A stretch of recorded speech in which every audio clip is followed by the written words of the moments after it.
Welcome to Working Dogs and Whiskey. Join Sean White and Jonathan Moses as they pour a glass and dive into insightful and fun conversations about dogs in all their incredible roles. So grab your favorite drink and let's raise a glass to great stories, laughs, and a whole lot of dog talk.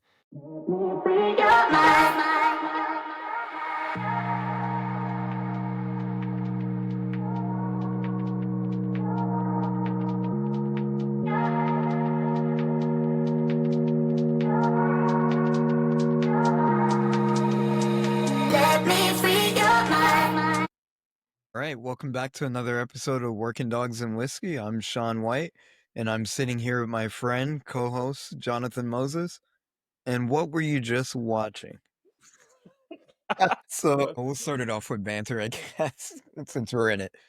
So John and I, we always spend about an hour, up to an hour, just talking and BSing. Well, this time there wasn't much talking. And I'm ready to record because I have to be up in a few hours and I actually have to go to work. And this I gotta man, go to work. not the same. And this man made me wait an extra 10 minutes almost, watching him listening to what show was it? What show? You heard me. I'm trying to see what the name is. Some action show. That's a good, very vague description.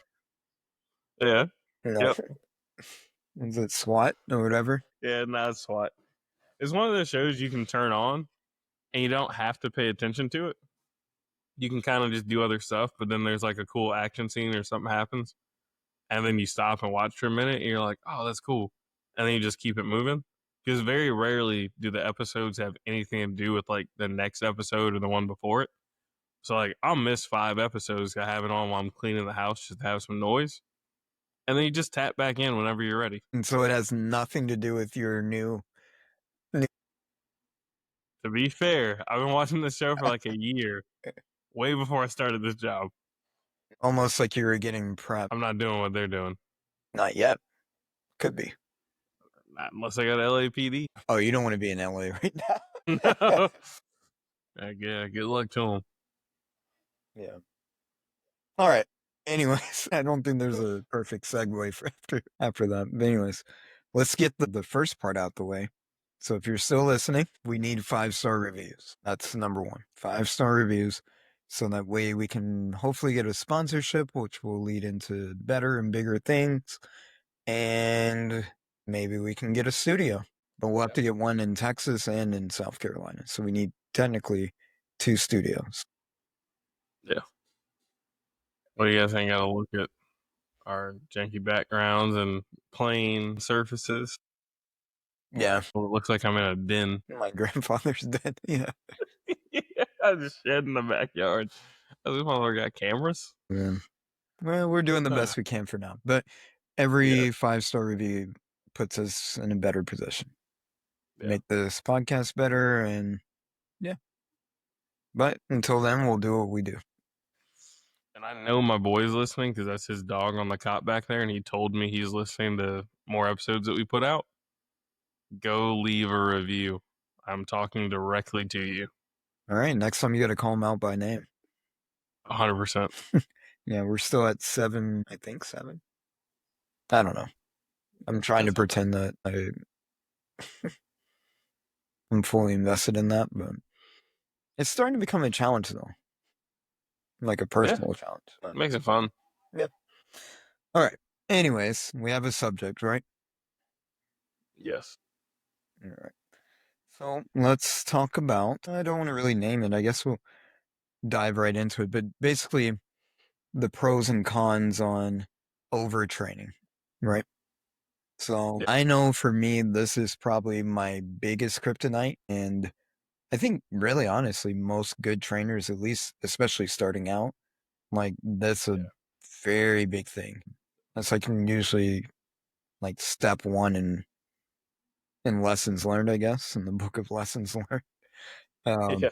Where you just push a dog to where it's too much, right? And you see things going sideways and it's just not as good as it started out, or maybe it was good in the middle and then towards the end you say, hey, I want to see the one more rep. That's usually what goes in my head. That's when it all goes south too. Yep, and that's where it And goes then bad. 10 reps later, you're struggling. Yeah. Yeah, which we'll talk about, like, changes in criteria and things like that, indicators that things are going Damn, I'm south. really upset because I feel like we got the same notes. Okay. That one phrase tells me we're tracking on the same page. I was trying to pull it up. I think you put it in the Facebook group, didn't you? Yeah, we're on Like Facebook. a question, kind of like it. Yeah, close to it. I was gonna see if I could pull up some of the responses that other people left up there. Yeah, I guess while you're doing that, I'll start talking about we'll unpack a little bit of, like, what leads into it. We'll start I think a good way to frame this would be, definition-based, so, like, your interpretation, my interpretation. And so, for me, overtraining, it's more of, like, just a common phrase that we can all kind of generally relate to, but really my biggest criteria for that is it's gotta be some point of failure on the yes, on the dog's end, but through the human. Basically, if I want let's say I wanted to bring my dog out, I wanna teach him to sit, right? And that's the objective for that situation. Well, let's say I get it, however means necessary, and whatever motivates the dog to do it. And then I notice over the course of maybe 5 or 6 reps, and the sit wasn't as quick as it was in the beginning when I was starting out, right? That's an indicator that maybe we should start wrapping things up and that we should probably put the dog away and give it a break or whatever's necessary. But knowing where the failures are starting to come in on the dog's end is usually the clearest indicator that you're going to get that you're going too far into it. And we'll talk about it a little bit more on some other in some other areas of training, but for me it's just where the session either A doesn't yield the same results that it did where you deem it the highest point of success, or B, maybe it's not happening with the same intensity, or it's not happening in the same timeline that you had before. Maybe I tell my dog to sit, and when it was excited and motivated by the food, it does it, within 1 to 2 seconds. But then we push it, the dog starts getting a little fatigued, his belly gets a little bit full, and we're skating a thin line of where training is starting to become more aversive because he's like, dude, I'm full. I don't want any more food. So the sit becomes a little bit slower, right? So, um, I can already see I'm taking up That's good. but yeah, so those are all indicators that we should probably put the dog away or do something different, right? But basically for me, once you hit a point of failure, then there's just level or degrees in which that failure is going to go. And with that, there's a lot of change in criteria and things and all that stuff that plays a part of it that lets you know that maybe we're pretty much done here. But I'll let you go ahead and give your definition. So our definitions are pretty much the exact same. I mean, almost spot on. Like I have those same sentences written down. So I won't get into the definition again. You're spot on with the change in criteria, whether the dog starts to loosen up because of loss of motivation. I feel like the people end of it is kind of what I'll talk about a little bit. Like I said, my definition is about the same, and usually a sign or signal I'll see on the person's end or the human end of the leash, we usually start correcting more and rewarding less as we start to overtrain and we become more critical. It's like you talked about, that criteria starts to degrade and the dog maybe loosens up. It's not as fast.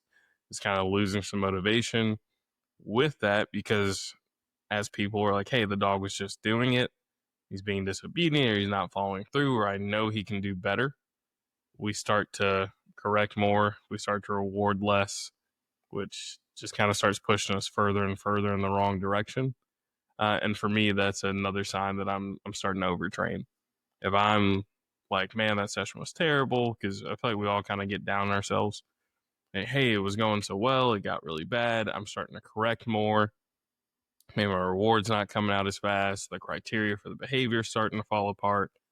And I can look at that and say, oh, hey, I think I went a little too far. I overtrained this, or we're pushing this session on just a little too long. And I feel like it's just human behavior. Like we're quick to correct because we have seen it go one way. We know the dog can do it a certain way, but we just don't recognize our role and how long we kind of drug that out. That's something I definitely see a lot for myself and other trainers. Yeah.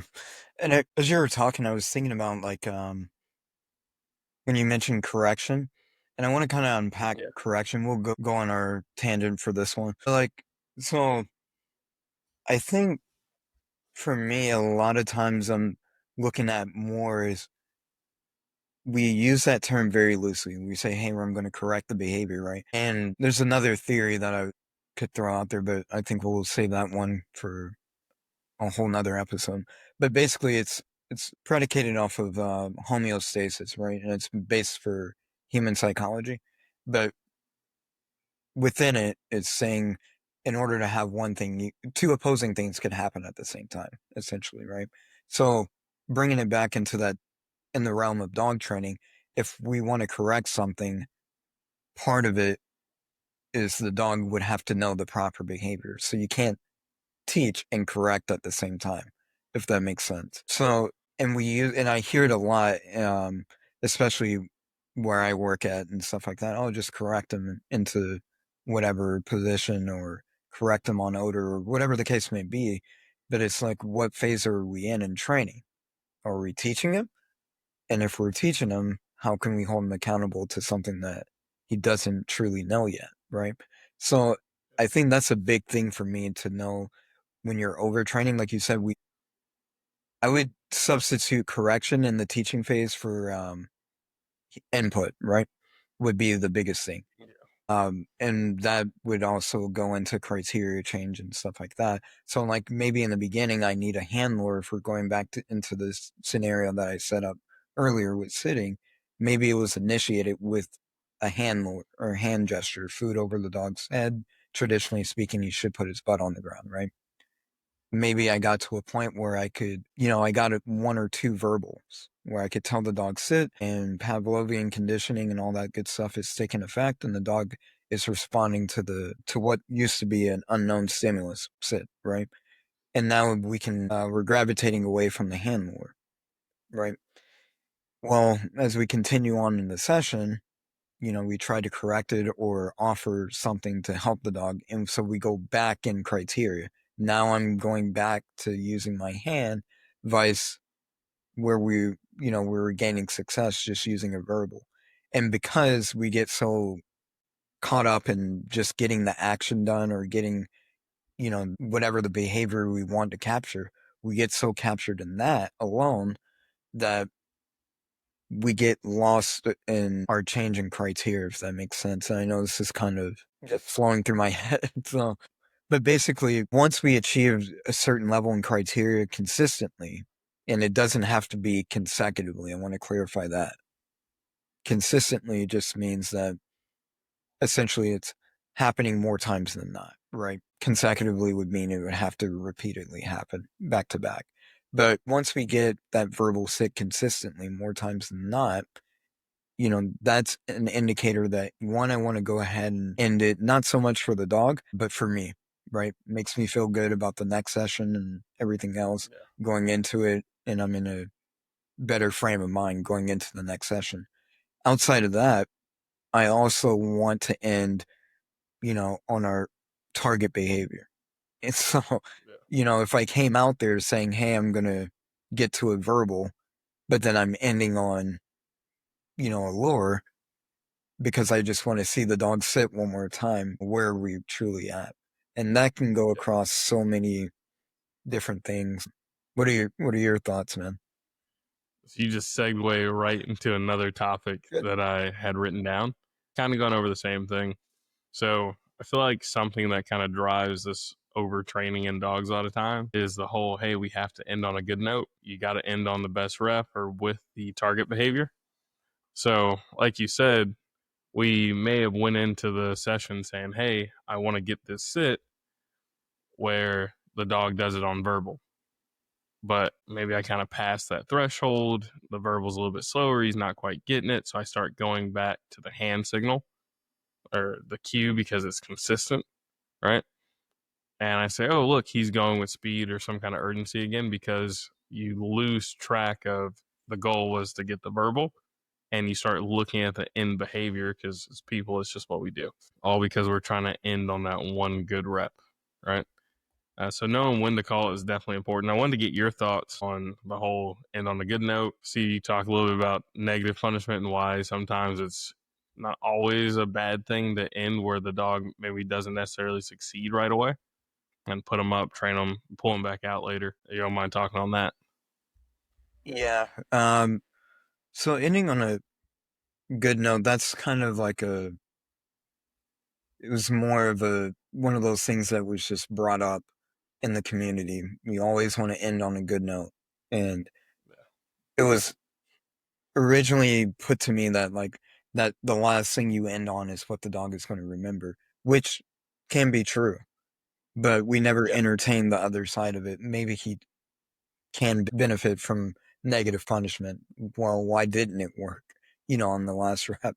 But so going into that, the way I've restructured the way I look at ending on a good note versus ending on a bad note is being mindful and being involved in the training session as far as knowing how many repetitions you've done. So whether it's outing, sitting, detecting, tracking, whatever the case may be, there's ways to accurately measure the success and progression, or, if it's, or regression, or whatever the case may be. But for me, if, let's say, the easiest way I can put it is, if we have 10 repetitions, right? Dog gets it right total of 8 times, but maybe 2 of them, he made one mistake on the 3rd rep, and then maybe on the last rep. What's his success rate? He's at an 80% success rate. So he's getting it right more times than he's got it wrong. But because everybody's watching is a big one for me anyway. I'll speak for myself. People are watching, and they want to see you end or resolve some type of quote unquote issue with the dog. And so what that typically looks like for us is it has to end at the target behavior, somewhere that shows that we're gravitating into that direction. So if we're talking outing, sitting, downing, whatever obedience command or response work to odor or commitment to odor, whatever you want to label it, in detection, realms, we want to see the dog, if we're talking detection, we want to see him, either responding to odor, or he's got his nose on target. God knows he can't leave, without that. And so we'll do whatever we can do to get there. We'll Malcolm X our way into that by any means necessary. Yeah. And then but in totality, we're really not, the dog is actually making, or could be making progress. We're just not accurately measuring it. I'm not sure if that kind of answers the question or not. It definitely does. We could have traded notebooks at this point, man, because I literally put down counting reps and being aware of your actual percentage of success versus your failure rate during a training session. And I know me and you, I think we literally wrote it out on a whiteboard one time. And we were like, that session was dog shit. And then we looked back at the board and we were like, shit, he got it right 80% of the time. Yeah. We were like, well, maybe it wasn't as bad as we thought it was. But because the last couple reps didn't end how we wanted them to, we thought the entire session was garbage. And then we thought about it. We looked at that board. We said, hey, this dog got it right this many times. At what point did we just push it too far? Did we do too much? Should we have just ended here? Should we have just stopped? Should we have recognized in the moment this dog is doing well? When did we kind of think as people, and I'm just kind of thinking about this, we see the dog doing well, we go into that session where we're like, hey, we want to hit this, right? This is the next goal. The dog does it. And we're like, oh my God, he did it in the first couple reps. Let's go for the next one. Before the dog truly has an understanding, we've already bumped up the criteria. And by the end of the session, maybe it started out with just wanting the verbal, but now we're trying to get a verbal sit at a distance. And the dog's like, what is that? What do you want? And we're like, it's garbage. We messed with the whole thing's ruined. The whole session was garbage. But that wasn't even the original goal. We just upped the criteria because the dog was somewhat successful in the beginning. The dog was successful because he had more information to go off of, because we gradually increased the criteria versus we see it a couple of times. And again, we didn't do it till the dog couldn't get it wrong. We did till he got it right a handful of times and assumed he was ready to move forward. Yeah, and I think a lot of that has to do with like the more I'm really understanding dogs, the more I realize human minds are, it's weird. We're engineered to think opposite of what dogs, perceive in training. So, like one of the things is the spacing effect. So, and what that pretty much means is you're probably safer with doing more repetitions, but in a short amount of time, vice doing longer sessions with, these elongated repetitions and stuff like that in one session. So what that really looks like is I want to do 30 minutes worth of training, but instead of doing two 15-minute sessions or one 30-minute session, right? I would probably condense that down to like 15 2-minute sessions, or depending on where we're at, or maybe, 6 minutes. 5-minute sessions. Yeah, the traditional one, right? And then we would just kind of accurately combine everything, measuring success, seeing if, by the third repetition when we bring him out, does he start to decrease, or, and then do we need to put more time in between repetitions and things like that, or between sessions rather. And things like that, we can kind of start to construct a very objective and tailored training plan to that specific dog. Because if you're in a situation like me where you're looking at least, anywhere from 18 to, 30 something dogs a day, you have to have, you got to get to know these guys individually and kind of figure out where their weak and strong points are and leverage training off of that.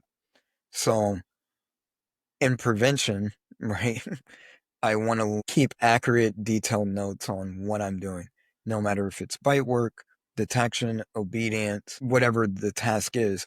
I want to keep detailed notes on every dog, or have at least a strong estimate of where that dog was on the session prior. And that's one of the things. I don't remember a lot of things well, but I'm pretty good at remembering dog names and then knowing where they left off in training.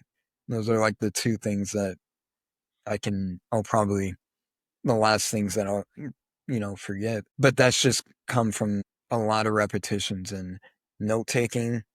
And a lot of it is oriented around not wanting to fail, obviously.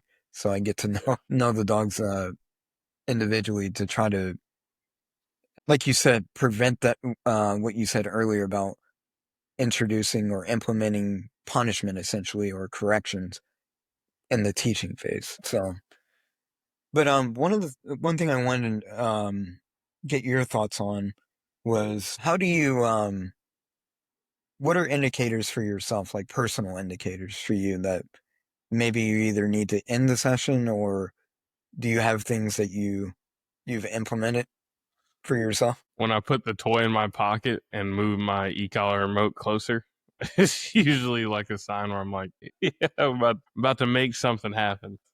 That can be a sign, but usually it's like, it depends what we're working on. But a lot of times is when I start to change the criteria, I'll feel myself getting frustrated because again, it was going well. And now all of a sudden my K-it's falling apart, or the dog's starting to miss this specific step. It's usually just a signal to take a step back. So like a retrieve sometimes, let's say I'm teaching a retrieve, maybe the dog's putting its mouth on the dowel, it's getting it. But as I start to fade some of those cues out, try and get it more on a verbal, sometimes the dogs will get stuck at certain points. Just depending on the dog, it'll change. And it's one of those things where the more you push it, especially with a behavior like that, like if I spend a lot of time shaping it and creating all this good emotion around it, if I start to add a lot of punishment or using a lot of pressure into that behavior before the dog has a clear understanding, you can very quickly put a negative connotation on something you spent weeks building up, right? Like getting that dog to want to come and accept that dowel and that item. And now I start putting all this pressure on the dog. I start trying to make something happen before the dog has a true understanding. of what it's supposed to do and how to turn that pressure off. And it may have took me 3 weeks to get this dog excited about putting his mouth on this item and wanting to interact and wanting to play. And in seconds or minutes, I can undo that and create this negative connotation with it, where the dog says, "Hey, I don't want to do this anymore. I don't want to play that game." A lot of times you can see the dog through it if you're willing to just continue with the pressure and show them what's on the other side. But why, when I could just take my time, keep the dog happy up front, get positive emotions associated with it? Because that's what you're doing. Like, you're creating an emotion with this behavior one way or the other. If I can have my dog empowered and enthused and excited to do certain things, then I will. I don't want to undo that by having the dog worried, nervous, feeling like, hey, I have to take this and stressed every time we go into that behavior. That's not what I want the dog to go to. Right? That's not where I want its mind to go to the second we start that behavior, we start that training session, because you'll start to see some cracks in your training foundation with that at some points. Yeah. And you had a lot of good points, and I want to circle back. My whole reasoning for asking about, what are some of your triggers and stuff like that. I actually learned this from being a drill instructor. So before we picked up the kids, the whole company, we'd all meet all the drill instructors for the company, or I guess you would call it a squadron for the Air Force. Yeah. All right. Yeah, now it makes sense. So we would all meet up before we met the kids. And one of the psychologists, she encouraged us to do preventative intervention, which was what it looked like for us was knowing our triggers that we were getting frustrated. So we go into our drill instructor teams and we just basically go around the circle and say, hey, look, if I start taking my hat off all the time, like I'm getting mad. Or if I start, whatever the case may be, yelling a little bit louder, or I say this word, that means I'm triggered and stuff like that. So that prevented you, because in that environment, there's sleep deprivation, food deprivation, all types of things at play. And so you're not yourself in those moments. And then there's a lot of external factors that go into it. And so synonymously, we see the same things with dog training. There's a lot of external factors that go into it. And so I like to know people that I train with, like, what are your signs that, not that you're going to do anything wrong to the dog, but maybe it's not the best approach. Like you said, maybe you're going to use a little bit more pressure than what you normally would. Yep. And what those signs look like. Like for me, I know if I, what did I used to do for dogs? I cannot remember, but I had a tick, and one of my boys actually stopped me. He was like, all right, I think it was the way I think I would switch the leash into my right hand or my left hand. One of them, it was something very subtle, but I would switch the leash, and it's like, all right, I'm going to force this dog into a position or make something happen, like you said. And I remember I switched the leash, and one of my mentors, Bobby, he stopped me and he was like, hey, let's think about what we're actually doing. Yeah. So that's the reason why I asked that. And a part of being more mindful in the training sessions is not only knowing what you're looking for in the dog, but what you're looking for in yourself. Right. Yeah. And just knowing that we're all humans, that we're all susceptible to making those mistakes. And if you're fortunate to train around somebody, to hold you a little bit more accountable or question your stuff, it just helps out for training. Without a doubt. We always look at the dog, but we always forget about the human component on the other end of the leash. That dog doesn't do anything without us. We put a lot of input into that, a lot of emotion, and we can get caught up in that and attach that emotion to our training sessions very, very quickly. So you have to recognize, when am I hitting my threshold? What are my signals? It's definitely a good point. Now, I don't know if I have no, I definitely have a definitive signal. If you see me start playing with the dog's cheeks, like they're coming up and I'm playing with their face. Yeah. I'm just kind of grabbing the side of their cheeks and pulling it out, and I'm like, come on. That's usually about the point I go take a break. I'm like, okay, hey, we're just gonna call it here. That is like my big signal. It just happens very rarely. It'll happen in the private of me, working a behavior at home, and I'm just like rubbing the dog's face like vigorously, Yeah. like, hey, come on, where we at? Like, you focused up? I'm just like rubbing his face, and I'm like, all right, let's go chill. Let's go take a break. Yeah. That's probably my big cue. I don't think I have any like super subtle ones like that. That's one for sure. Next thing I kind of wanted to touch on a little bit was some ways to avoid overtraining or to bring up emotion and excitement in your dog, so we don't see the dog kind of hit some of that confusion. Maybe if you are frustrated because you're only able to get so many reps with your dog, right? I feel like a lot of people are very transactional in their rewards with their dog. Mhm. So we can kind of wear the dog out. The dog can become bored very quickly, I feel, because we'll get a behavior, give them a ball, and that's all there is to it. We take the ball back and we just kind of go back and forth. And there's nothing else but that. It's just that transactional relationship happening back and forth. So something I look at to avoid getting frustrated, the dog losing motivation, is using like reward chains or reward events where you can have that transactional piece, but maybe that dog hits that behavior. Like you said, maybe I said, hey, I'm going to go for 10 reps. But rep 6 is just everything I could want it to be. And maybe in the middle of that session, I start moving backwards with the food. I toss some food, get a lot of movement, a lot of excitement, some play, and I try and bring the dog's emotion and energy up really high. And it becomes really fun. It's this big, spontaneous moment, right? Or maybe, like for me, if I have a dog super ball motivated, I'll sit there and do this transactional reward with the ball.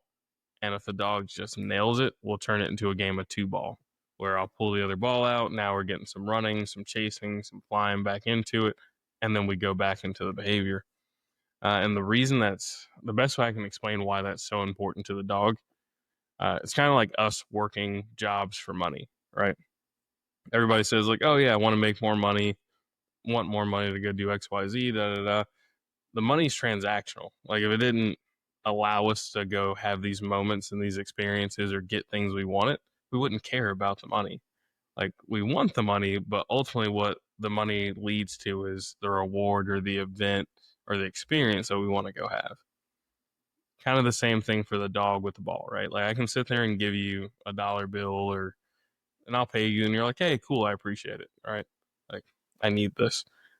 But if we can have that moment and the dog knows that, all right, these little steps of me getting it right and being on the right track lead to this big event where I want to have fun. I'm going to run, chase. He's going to tap into all these different things, tap into prey drive, get me excited to go chase, get me excited to come back.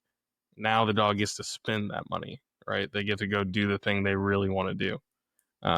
That's kind of the best way I can explain the difference in just giving the dog a ball versus setting up a reward event or reward chain. I like that. I've heard the analogy as far as like money, you pay the dog. That's a cliche one. The Yeah. rewards, their paycheck, all these parallels and all that good stuff. But I've never heard of the expression of, having the ball or the dog chase the ball, and that's the correlation of us spending our paycheck. I actually like that. So yeah, for me, as far as before I forget the actual question, as far as prevention of overtraining, I think the biggest thing that I say to keep in mind are two things. One, the dog does not know the end goal. So the dog doesn't understand how the session is supposed to end, right? It maybe over time it can make an inference or kind of guess its way through and predict a little bit over multiple sessions. But for the most part, they don't know what you want to end on, right? So I keep that in mind. The way that helps me as far as prevention of overtraining is that if the dog doesn't understand where the session ends, then he doesn't really understand, success and in the way that I would. It kind of compacts the emotional, level if the session doesn't go the way that I want it to go. And it invokes me to think about more of the why isn't it going that way. And that'll lead to me putting the dog up. Okay, this wasn't what I expected. And the dog has no expectation, so no harm done. Put him up. Let's go back to the drawing board and now unpack what happened or what caused that reaction if it's adverse to what I predicted, right? Secondly, especially in the teaching phases, and this has probably been one of the bigger reasons why I get a lot of success, especially if we're talking obedience and outing and things like that, is I want to end my sessions with the dog wanting more the next time, right? Yeah. So if I end and the dog's kind of flat in the behavior, maybe it's outing slow or it's sitting slower and all these things, that's a very measurable, visible sign that we ended on the wrong side of training, right? The dog's getting fatigued and all these other things that we talked about earlier. And so for me, I want to end the session where the dog says, man, I almost had it, or I want to do this again, right? And what that looks like is, one, you're going to get the successful rep. And the one that I feel really great about is usually where I'm going to call it. And there's some blurred line, right? Because we don't want to always, especially if you're talking outing, you don't want to end when the dog does the right thing every single time. We don't want to live in anything too long, right? So I want to clarify that. But in the initial stages, as far as teaching, where that is your foundation, that's your core of any behavior, and it's the one it's the hardest thing in training to adjust on once you initiate it. So I want the dog to feel like I want to do this again, right? And something you spoke about earlier is, for me, I look at it as responsibility, and it's our responsibility to manage the dog's emotional correlation to the activity, right? So as much as possible, and I'm always trying to find better ways to do it, but I want to have the dog feeling good. So when we go into the training area, when I pull him, his interactions from just going from the kennel, even though I know he's going to be excited, he's going to be jumping on me, I'll kind of allow it or tolerate it in the beginning because I don't want to ruin the relationship. I want to take him out, as high powered and feel, as good about himself as he can, or she, whatever. But I want the dog in its highest state of excitement for the activity or for the job that we're doing. And those two things have really helped me out a lot as far as prevention and being clear. It's not 100%, right? I'm still, I get excited. I see something that I thought, like you said earlier, about changing criteria. It's like, oh shit, I didn't think it was going to go that smooth. Let's see how, Yeah. how far we can push it. And that's just me being excited about what I do. And I think that's another thing to add, that overtraining is usually it derives from passion. Like a lot of people that overdo it, they're really excited about what they do. It's just how it manifests itself is, again, it's opposite in dog training. You shouldn't push it that far. No. But yeah, you get excited. Now that we're talking about it, even what I told you with Blaze back here, Yeah. coming into it, I'm like, oh yeah, recall was looking great, coming back fast. He was happy, accepted it really well. Any other time, I was like, every other time I've trained this dog in his recall, I put his leash back on, I walk him back up here, and I call it. I leash him up, walk him back. I was like, he was doing great. I'll just keep him off leash, and we'll go ahead and go all the way back. And I bumped up the criteria. We're walking past other dogs. There's some competing motivators. And he's like, oh, that's different. Like, I don't have the leash on. I have decisions to make. And I'm like, no, he was killing it. It's, in my mind, it's the same thing. We'll just keep going. It'll just be like an extra little step to go ahead and proof it. It's probably not even going to be an issue. Right? That's how I viewed it. And then he said, hey, I know you called me, but I'm going to go that way. And I said, yeah. Teaching moment right here, right? And it was one I forced. Like, it wasn't necessary, but it came from a place of like, hey, he got that really fast. Let me see if we can do the next one. Let's just go ahead and bump up the difficulty a little bit. And it happens that fast. It doesn't always have to be let's go one more. Like, no, why didn't you do the thing you've done your last 10 sessions, which is as simple as leashing up the dog to go back to the kennel? But you said, hey, no, this is looking really good. There's some distractions over here. I'm not going to do that. We're going to keep pushing. We're going to just go ahead and we'll get a little bit of extra training in because he's going to be good about it. I pushed one too many. And I didn't even realize until we were just sitting here talking about this was exactly what I did. So I took one rep too many. Yeah.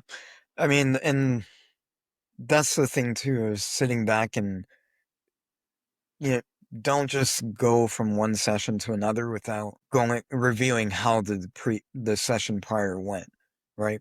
And then going into the next session, I always take it back in expectation for me, right? So even though we left off doing well, or even if we left off doing not so well, I don't carry that over into the next session. I always say, I wrote it down. I was like, don't forget to ask Sean. You taught me that. You're like, do not expect to pick up where you left off. no, never. Yeah, that's no, I never expect them to do as well as they left off, and that comes from many sessions of disappointment. I'm like, all right, he's got it. And dude, man, what a letdown. Yeah.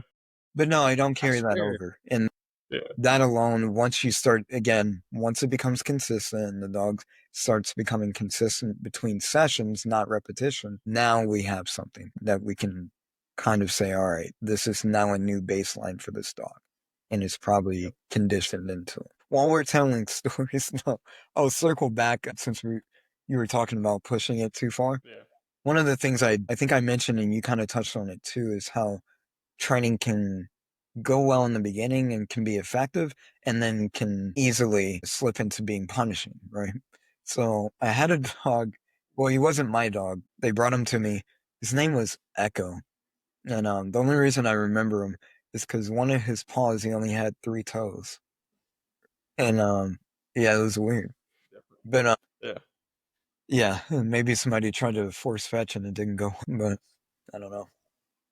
No, I think he was born that way. But anyways, so very high-strung German Shepherd, traditional thing, wooden out, right? And these guys tried all types of pressure-based systems and inducive transfers and things like that. And the clock is running down on this dog. Like, he needs to go up for qual soon. So they brought him to me. This is in sometime in the summer in Texas. And we decided to use, we can call it negative punishment, right? So we just removed him. If he didn't let go, we put him back in the trailer, and give him a couple seconds, and we bring him back out to try again, right? And he had some contextual understanding of releasing. So let me paint that picture. So anyways, we're doing this. It starts going well. We start getting more yeses than nos, that type of situation. And then all of a sudden, this bastard started not letting go again. And so I'm like, no, and I put him back in the trailer. And I looked at the trailer and I was like, dude, why is he doing that? Like, he's blatantly like offering all the behaviors that suggested I'm not going to let him, I'm not going to let it go. He's thrashing and all that. And then I looked and I brought him back out. And then the sun just happened to shine on like my face and I shook like that. And I was like, goodness, it's hot. And I was like, this bastard. And I just told him no. And I was about to put him in the trailer, snatched him, held him, just let him sit there. But anyways, I say that to say this, that what was once punishing to him, not being in the scenario and being able to have an opportunity to interact and play and all these things, quickly shifted because I pushed it too long. And now the heat was now the punisher, and being put in a cold trailer was the reinforcer. So it backfired almost instantaneously. Yeah. Where I was conditioning out means if you don't feel good about it, fight it and we'll put you up. So that's how quickly, it can become convoluted. And that's the importance of not, pushing training. But that's just one of many examples that I've had. Oh yeah. Yeah. Yeah. Sometimes I feel like it can be very blatant, but a lot of times it's more subtle and nuanced like that. Like you're just going about it, you're like, oh, we'll just keep going. Or hey, this is going well. I'm gonna pull this piece of equipment off, and you start changing your criteria. You start asking the dog to do the same things, and then it doesn't go well. So then you have to ask the dog again. And next thing you know, you went from 1 more to 10 more because you're trying to get back to where you were, and the dog is just fading. Like you're losing him every rep. It's getting slower. He's not into it, and you're like, oh, this isn't getting better. I got to make something happen. You either usually add the lure back in or you start correcting. Those are typically the two things that I see happen with that. It's funny to hear that, man. But it's a real problem. No, it really is, and I think it's slowly dissipating a little bit, but a lot of people think that repetition equals success. Like if I do 100 reps and really, hammer this in, this is automatically going to default in success. And that's something I don't, depending on what we're doing, it does not typically constitute that. And I think what does, and it's kind of, again, one of those unorthodox things, but is like we mentioned earlier, kind of knowing when to change the criteria appropriately to training, right? So what I mean by that is, what do they say? Novelty enhances dopamine, right? So when we have, instead of doing, let's say, a chain set of behaviors, I normally bring my dog out, I tell him sit, I tell him down, tell him, heel, and then we walk around and we do this routine, if you will, right? Yeah. This very predictable routine. Well, predictability can be your friend and it can be your enemy. Predictability creates kind of can decrease intensity in the dog. But when we change it and we add novelties, and novelty can be, man, it's such a Rubik's Cube of scenarios that you could play. One of the things that I like to do is I'll take a dog that's been conditioned. Let's say we go to a warehouse where we do our normal detection routines. No, well, we're going to do obedience now and just see, and we don't live in it. I don't want them to always go into a warehouse thinking I got to heal or do something or sit and all that. And I get the stigma is, oh, well, if I tell him to sit for a Kong or whatever his primary reward is, now that can induce false indications in the detection scenario. If I tell him to sit for no reason. And dude, I'm telling you, humans were amazing at making these crazy correlations that the dog isn't even considering. Not even thinking about. Yeah. Or if we just say that and we acknowledge it ahead of time, we'll ask the other question, how do we prevent it and still accomplish the obedience in the detection scenario? But anyways, that's not the point. The point is to offer novelty experiences to the dog. And that can be changes that way. If we're talking, since we're on detection, this one threw me for a loop years ago, but the first time I heard or saw not rewarding the dog for a correct indication. And it's like, all right, we just kind of praise them up and go to the next one. And the way that was explained to me is, you don't win every time you play the slot machine, right? Yep. And I think Cameron Ford kind of said it best. You'll pay $200 just to win 50. Because as you're losing money, but you hit that one spike and you get, you win 50, you're like, hey, I won. So, and it's the same frame of mind going into a detection scenario. So those little things can prevent mental fatigue within the dog and, just get some well-versed and good listening skills and really hone into the target behaviors that we're seeking after. So just to touch, because you brought up the gambling analogy, I went to the Working Dog and Whiskey group, which you guys should definitely join. It's on Facebook. John's been really good about putting questions and getting everything going on there. And we're actually going to pull from it right now. Nice. So you put up the question, how do you know when it's time to wrap up a dog training session? And one of the replies on here was, true success towards goals leads to wanting to grow and do more. Don't. If you hit the goal, don't do it. It says, take the success and deposit it in the bank before it's all lost and the roulette spin of too much too soon. Exactly what we just talked about. Yeah, we didn't even have to do this whole episode. We could have just read that and been done. Yeah, it's right there. It's right there. They're right there from the group, which is why you guys need to go join it. But no, it's exactly what we just talked about. Yeah. It looks good. We're earning money, essentially. We're winning at the table. And instead of walking away with our winnings for the night, we're like, hey, put it all on red. And we're just bleeding money. It's just steadily getting worse. And we're like, nope, getting set up for a comeback. Like, no, it's generally not how it works. Take your money, get out of the casino, and go. No, that's good. It's funny because I think I replied to that comment, and when you read it, Yeah, that's the first time that I really understood, like, in totality what it meant holistically. I think I'm just that person. Like, if somebody reads it to me, I understand it better than reading it to myself. But knowing me, I was yeah, probably doing something else, trying to do two things at once. Which yeah. I will say this, because our last episode was about reactivity. I just learned this theory. I don't know how true it is, but I was told by a trainer that uh, dogs are not very good or slash incapable of doing two things at once. So what he does for reactive dogs is he puts them on a treadmill, and then he puts the thing that triggers them. They have one choice. I've seen that. Yeah. I've heard people do it. I've seen some clips, and I will say what I've seen looked effective. I've not gotten to try it out for myself, but Dude, it he was funny to swears by watch. it, and I haven't gotten to see it in person. He showed me some videos of it happening, and it was a dog and a cat. He let his cat out, but yeah, this is an interesting theory. Yeah, But yeah, I like it. that's I'm pretty excited solid. to add that to the. Oh yeah. Yeah, I used to have a dog trotter. I used to run Apex on when he was a puppy.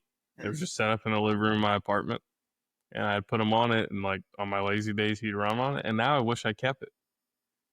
I I didn't feel like moving with it, and I just gave it away to the lady who lived below me, who was older and like didn't walk her dogs. I just gave it to her because I didn't feel like moving with it for like the third time. Such an I kept honest it. person. You could have repainted that story. That was a noble thing to do. It was lazy. It was pure laziness. It was heavy. It was awkward. I think I had already made 3 trips to my new house, Oh, crap. and I was like, I'm not coming back here, and this isn't gonna fit. Yeah, So I just gave it to her. it was lazy. So you've been serving your community for a while. Oh yeah, yeah. Don't forget, I joined right out of high school, man. This is just part 2. Air Force. Yeah, And protect and serve. protect and serve. You know, we're out there doing the Lord's work. That's what they tell you. No, you guys are. Even one of my instructors in the academy, JJ, cool, super cool dude. He started out Air Force, and he ended up becoming an Army Green Beret. And he did like some kind of admin job or like something like super simple in the Air Force. And he said he realized he wanted to make a change when he was at the grocery store, and he was like getting a drink out of the fridge or something, or like the gas station. And somebody walked by and was like, "Thanks for your service, soldier." And he said he turned around and started looking around like, "There's a soldier in here? I should probably thank him." And he was like, "Oh shit, they're talking about me." He said I should probably thank him. Yeah, he was like, Oh. "Man, maybe I should like actually do some military shit."